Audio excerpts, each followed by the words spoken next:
Alright, here we have test tube 1. What is test tube 1?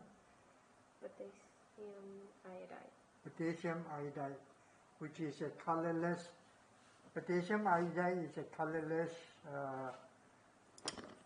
liquid, and potassium salt is soluble in water, right? And this is Lead 3 is 2 nitrate.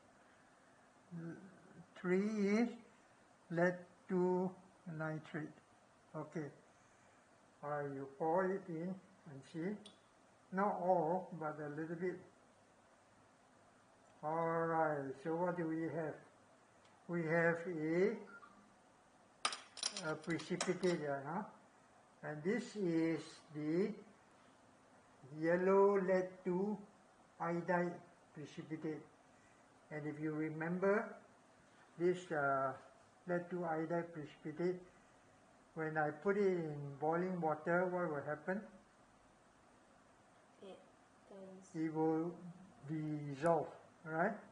It will dissolve, and when it dissolves, it turns colorless. And when you cool it, it will come back. And come back like golden flakes or shingles. Okay? Good.